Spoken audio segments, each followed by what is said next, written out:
Wala po kami magagawa. Kundi patupad talaga po kami yung dapat. Sige po.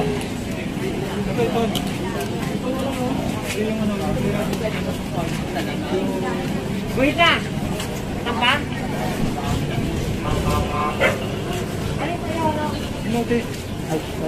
At yung isang sidecar nito ay ma-impound din. Yan. Impound din sir, no? Impound din. Wala yan, hop! Nawa mo na ko sa'yo. Pero ito yung ano niya, plaka niya. Ito din. Ano ba yan? Ito din.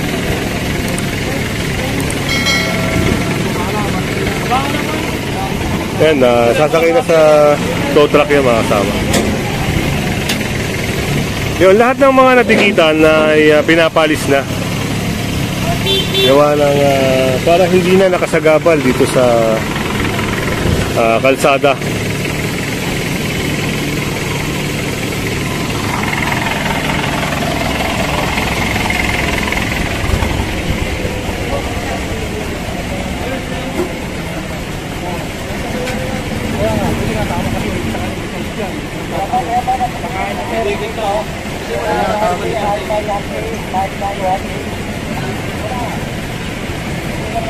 Kaya po ganun sir, paliwanag ko lang po. Nahirapan po siya kuhanan ako kasi wala po akong LSO.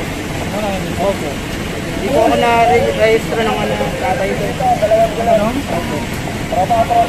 Matagal niya po ako gusto kuhanan po nito sa isa. Kaya lang po wala po akong Ito kasi, sa kanya nakapangalan niya.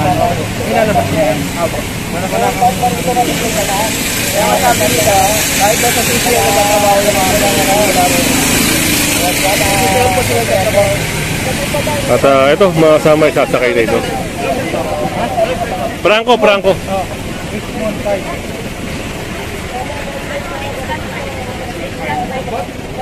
Ano yung street, ma'am? Islam. Mayaman. Rizlan. Okay, mga kasama.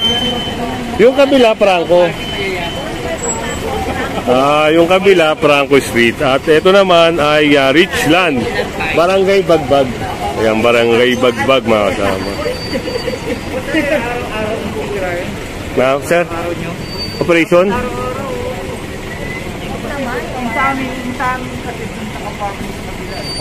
Kita ko nga yung pajero mo dun eh. Nakakadena. Yung naman doon sa kabila, kuya. Nakakadena. Don Julio. Si Kuya Goods po, si Kuya Goods. Kuya doon? At araw-araw para lumuwag dito. Ayan ba ang isang dahilan, no? Kaya nagta-traffic, ano? Nagkakos ng traffic. Wala namang parking ka. Paano naman yung mga truck na yan? Malalaki, mga nagkakaroon. Oo, yan sa hardware. Paano naman yan? Nakakakos din yan ng traffic. Malakas kasi maglagay kaya lagi. Pag may lagay ba talaga? Oo. Hindi nasisita. Yun, mga kasama. At narinig nyo yung mga hinaing ng mga residente rito. Ito, mga kasama, panigurado to, pag hindi pinasok yan, kukumpiskahin po yung mga halaman na yan.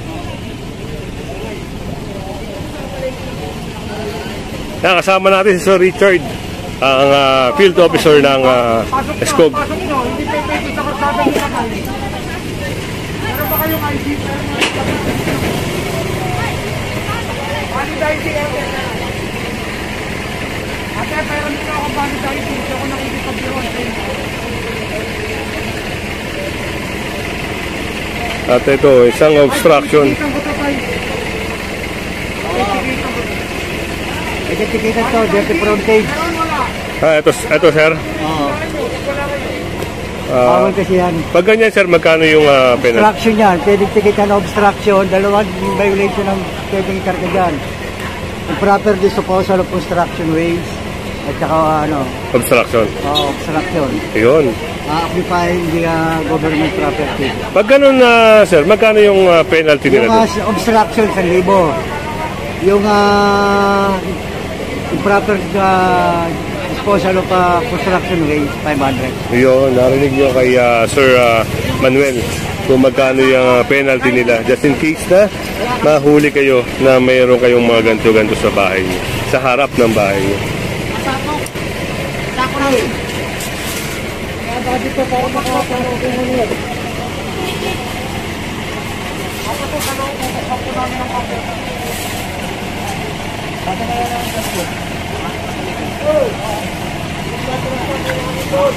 At hinintay lang natin yung valid ID ni nanay para matikitan.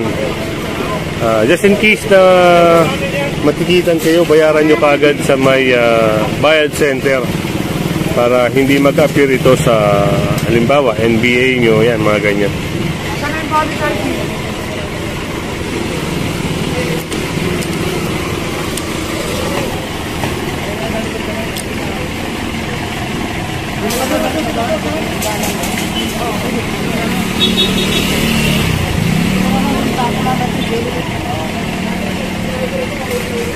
At ito, unti-unti na nilang inaalis. Gawa ng bawal din po yan dahil sidewalk, daraanan ng tao.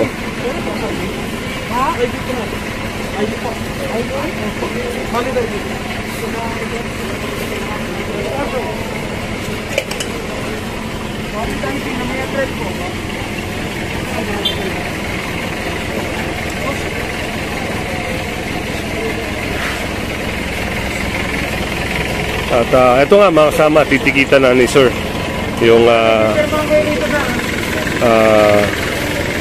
may-ari ng tindahan, harap ng tindahan na may obstruction.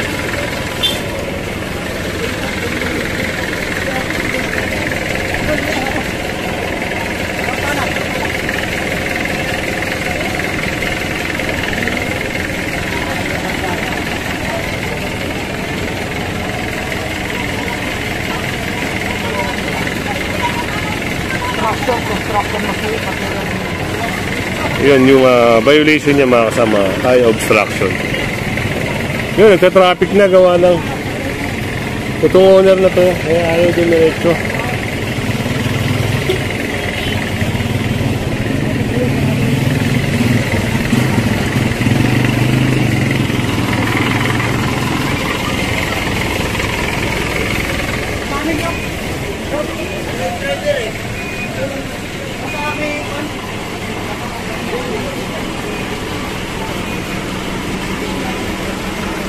Pakipasok yung halaman dyan. Mga halaman, pakipasok. Itong mga halaman at pinapapasok na sa Richard.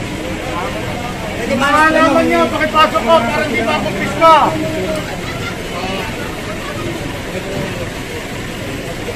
Kaya nga nagkaroon ng design na parang pathway dyan. Yan yung mga daanan ng tao. Pakipasok! Tigit pre, tigit.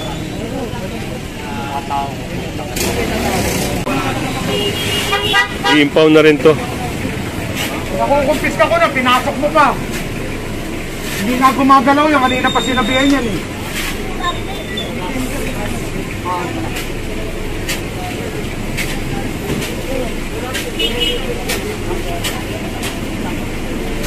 Yan, ilang motor ngayon na may sasampa. Eh! Kaya ka naman, ipasok ka ko. Bigyan mo to. Ika lang!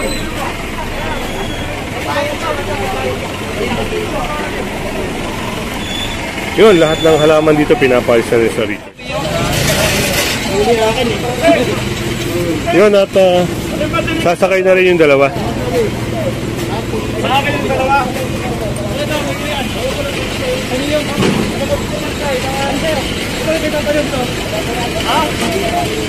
Ano ba?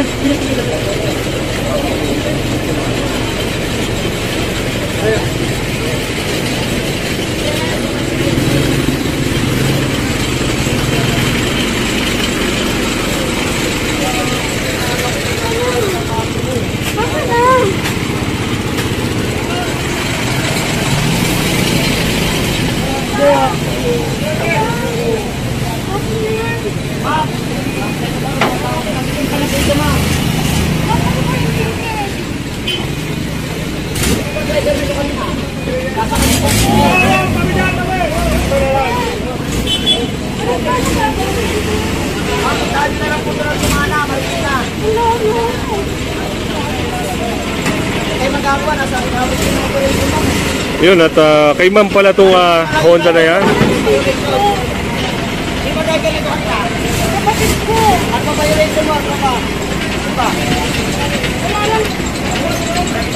Anong violation mo, sir? Anong violation mo? Wala kang lisensya. Yun, Wala, sabi ko nga, huwag niyong iwan. Paano ko Kasi ito bumili lang dyan sa may tindahan eh. Opo. Bumili lang ito sa may tindahan dyan. Bumili lang. Dyan sa may tindahan lang. Nag-bit lang.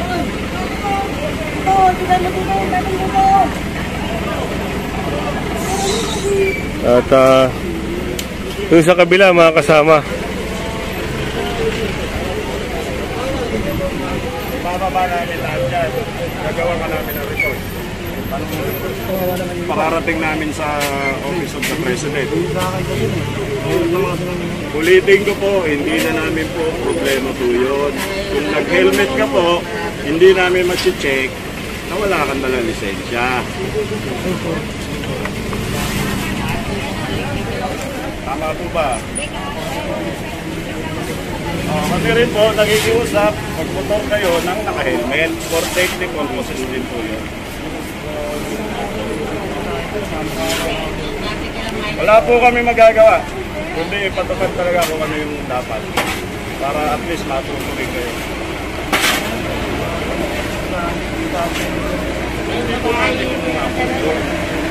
Kung nagmaneho ka ng may helmet ka, hindi ka namin mag-check.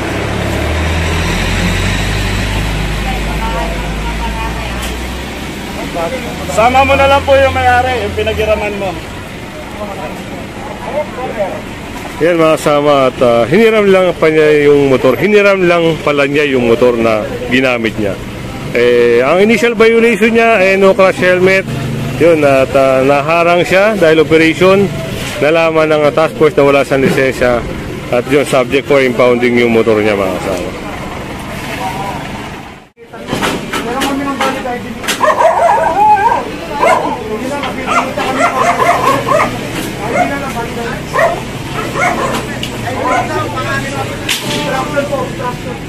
Environmental protection po yun.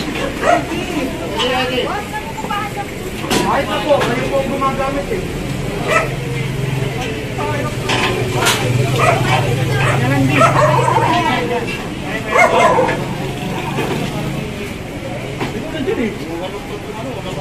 Kasama yung bintana eh. Kasama yung ID. ID na lang. Kasama din sa bintana eh. ID na lang. Sino mo naman sila? Ay, boss! Pero mo pa rin. Dali lang. Huwag mo nang galawin. Kasama lang yung bintana niya. Ibigyan kita ng 24 hours para tanggalin to ha. Hindi, pasostomong kita sa NBI yan. Environmental violation yan. Yun mga kasama, at gawa ng nakapix yung cage na yan, titikita na lang po. At kailangan within 24 hours, maalis to. Dahil kung hindi, ipapasoman sa Richard yung may-ari nito. Dapat po yan papasok eh. Hindi dapat palabas yan. Kasi pag ginusto nyo palabas yan, obstruction na agad yan. Dapat yan ang pasok na papasok. Ano lang po, basta may ID, may address. Pwede kayong isomon. Patanggal mo ito, within 24 hours, dapat tanggal ito. Pag pinapersa ko yan, madadama yung bintana mo eh. Ha? Tapos huwag yung pagwalang bahala itong violation na ito ha. Pag-apper sa NBI mo ito maganda. Pinagwalang bahala nyo. Ngayon, bago nyo ayusin itong cable, settle nyo ito ayusin. Tanggalin nyo muna ito. Kasi inspection yung din ito.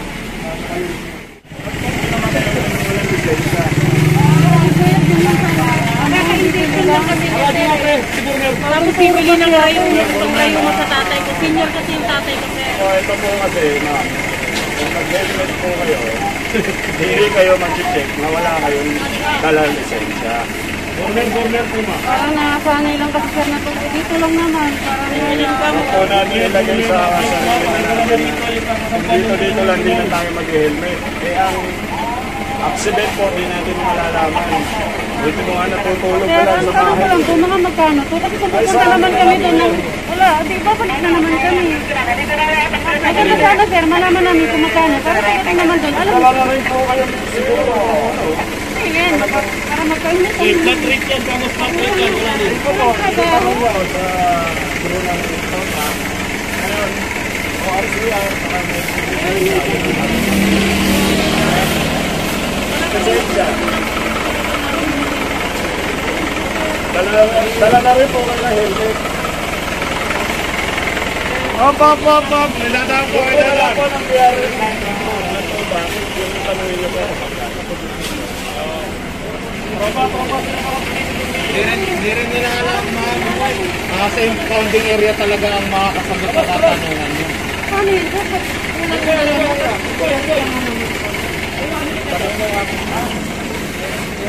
Sino tumigit na ito? Natigit na ba daw? Palos! Palos! Sino tumigit na ito, Palos? Wala, natikita na po yan, sir.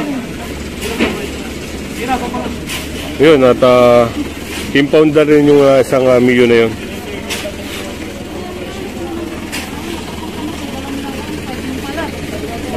Lagi po kayo magpapadala na sobra para hindi kayo. Wala lang po. sobra lang. Wala po tayong magagawa, ma'am.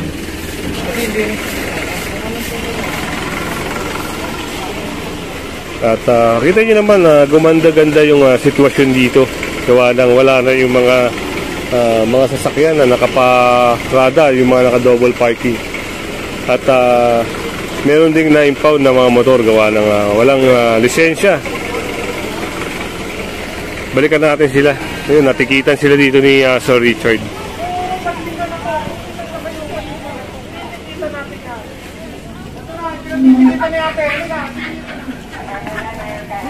Yung may pinatikitan na ata si ate rito.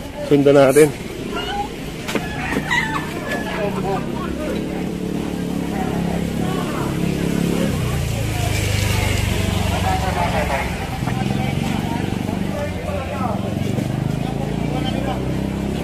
Ate, ito ba? Ito na. Itikita na. Itikita na, ate. Ayan mga kasama at si ate tinuro yung area na to. Gawa ng bakit daw dito maraming mga construction material hindi matitikitan. Ayan, pinuntahan siya ni Sir Richard. Quality din na lang po, violation po ng environmental violation ha. Hindi po, dapat po kasi nagpo-construction pa. Dapat na mga construction material sa loob, hindi pa rin sa kalsada sa anak. Ayun o, narireklamo kayo nun o.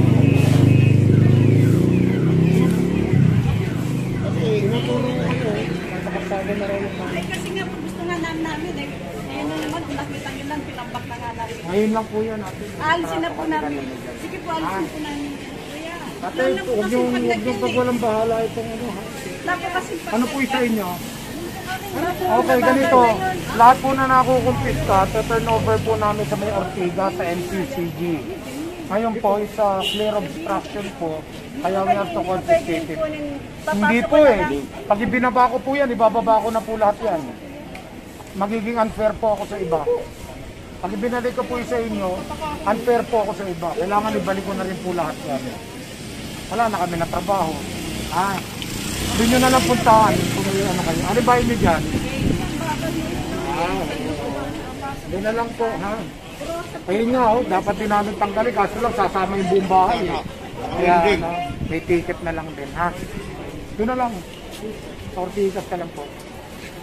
Yun, at si ate nakikiusap na kung pwede makuha yung bakal niya. Pero sa Ortigas talaga kinukuha yan. Sa Ortigas kiniklaim lahat ng mga nakumpiska na sa clearing.